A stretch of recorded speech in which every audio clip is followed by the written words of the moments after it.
wakili FanyaMambo Kinuthia, karibu sana. The political situation in Kenya is changing really fast. They say there are no permanent friends and enemies in the political circles. Case in point, we saw the meeting between retired president, or Kenya's fourth president, Uhuru Kenyatta, and now the fifth president, current president, William Ruto. What does that meeting mean for Kenya and for the political situation? Thank you very much. I think that meeting was about their interests. It was about William Ruto trying to protect power and trying to stay in power as much as possible. And it was about former President Uhuru Kenyatta trying to protect his interests. He has a lot of interests in this country, and he felt that maybe by having conversations with William Ruto, he would protect his interests. But I think William Ruto needed that meeting more than the former president needed that meeting. And that's why he actually went to Gatundu all the way.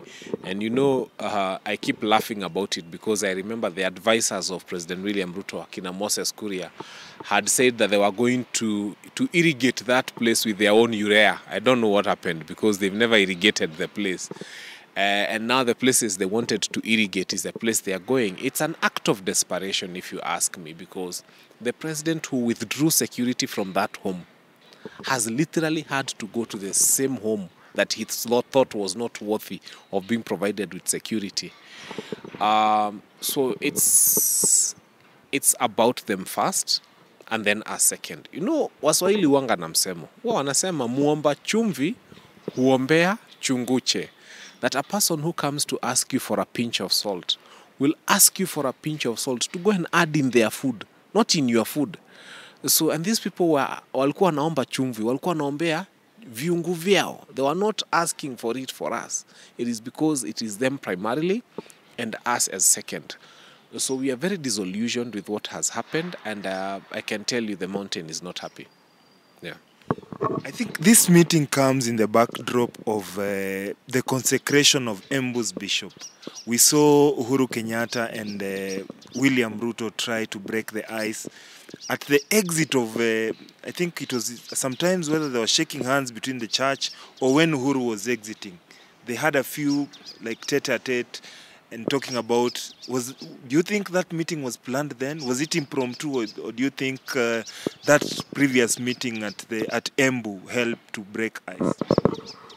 I think the only thing that politicians learn from Embu is that they don't learn. The reason the president was jeered in Embu is because people saw him as the source of their problems. The reason why Uhuru was cheered in Embu, the reason why they celebrated Uhuru in Embu, is because they realized that his rule was better than what we are going through.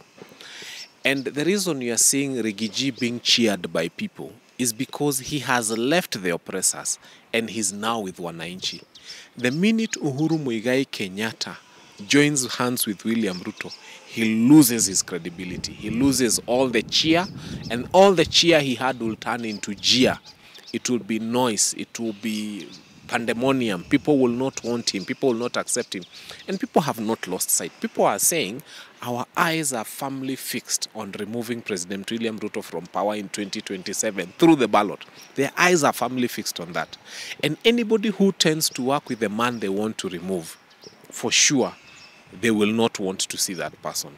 So Uhuru Kenyatta, if you are clever, don't join a sinking ship. I have seen even supporters of Raila Amolo Odinga are beginning to lose credibility. I saw one young man who went to join a protest yesterday and he was chased away like a burukenge just because of joining ODM. Because people are saying, we have a problem with William Samoei Ruto. Please don't work with him. So when Baba worked with him, he lost a huge following. When Uhuru decides to shake Ruto's hand, he's losing a huge following. I think people need to be focused and to remember. And people keep thinking, oh, if you're not working with Uhuru, you're with Rigiji. You're wrong. Rigiji did not lead us. He came to us. He followed us. He came to Wananchi. He came to where people are. So what we are celebrating is the leaders who are coming to where Wananchi is. And if Rigiji today decides to go back to William Ruto, he also loses favor with us.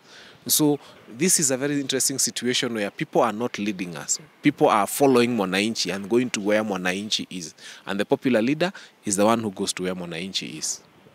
Eventually, if indeed this is a political reunion, do you think it adds to Ruto's vote basket, especially in Mount Kenya?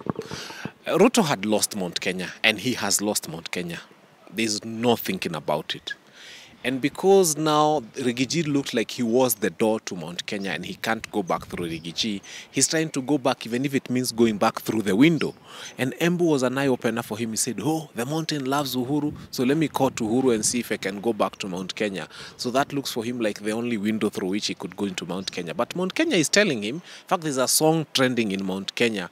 In Kikuyu is saying, we can't go back to our oppressors. Kwawainga, that's what they are calling it. It's a very trending song right now.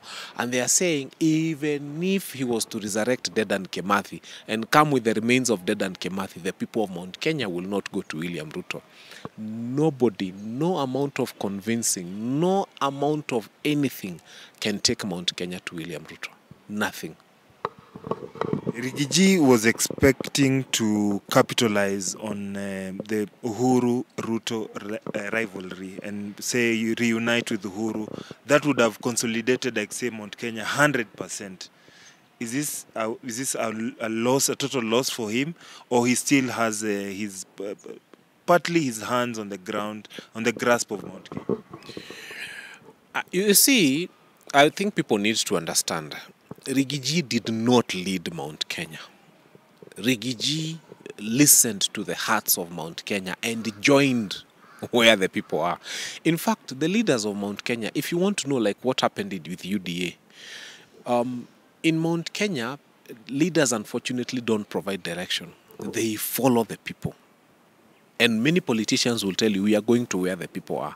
So Rigiji just went to where the majority of Kenyans are, within Mount Kenya. And where are they? Anti-William Ruto. So President Uhuru Muigai Kenyatta has unfortunately gone against where the people are.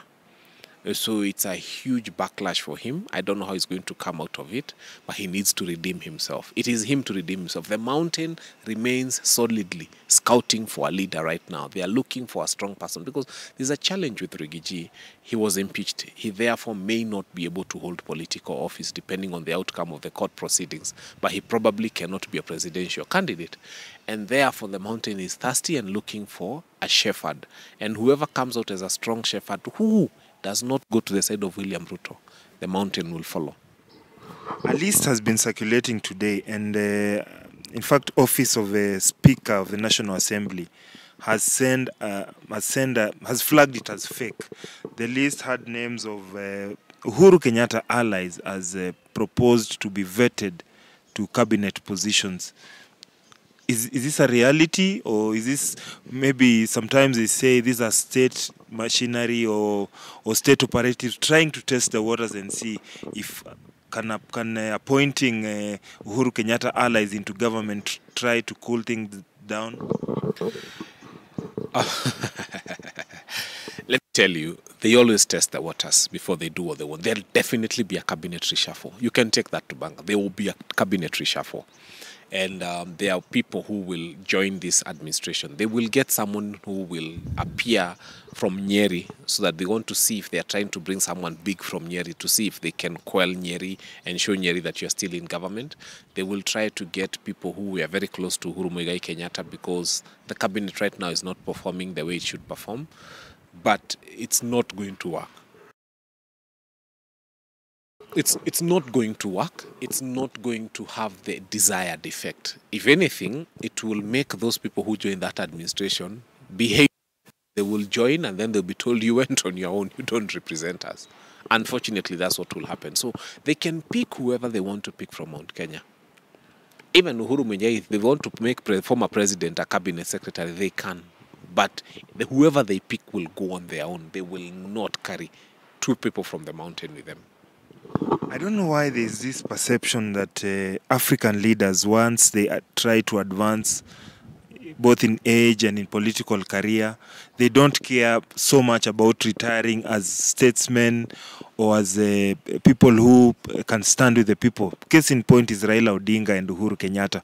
Uhuru Kenyatta, by joining RUTO, means he will discredit his retirement or legacy as probably a statesman. It's the same with Raila Odinga.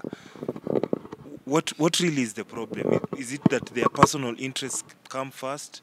And Uhuru currently, would you say he has political interest, or it's all about personal business interests?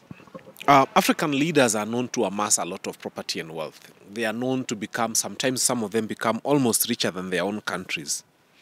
And so as we speak right now, these people are keen on protecting what they've amassed, and some of them don't make sense. You know, I keep telling people, when Herod ordered for the killing of children who were below the age of 2 years, that fool was 69 years old, and he was worried about a child who has been born today, that child will become king. This is the kind of nonsense we have. All these people are in their 60s. They've amassed so much wealth.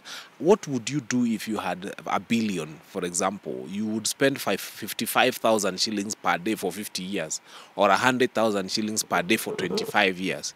Most of these people are not going to live for another 25 years. They won't be alive even if they wanted to be. And somebody has got 60, 70, 80, 100, 200 billion, 300 billion, obnoxious, obscene amounts of money. And so right now they are trying to protect that money. That's all they're doing. They don't care about us. They're not interested in the welfare of this country. It's about, I own this hotel, I own this, and I want to protect that. That is their primary motivation. African leaders don't leave a legacy. They leave a trail of wealth that they have no idea why they amassed it in the first place.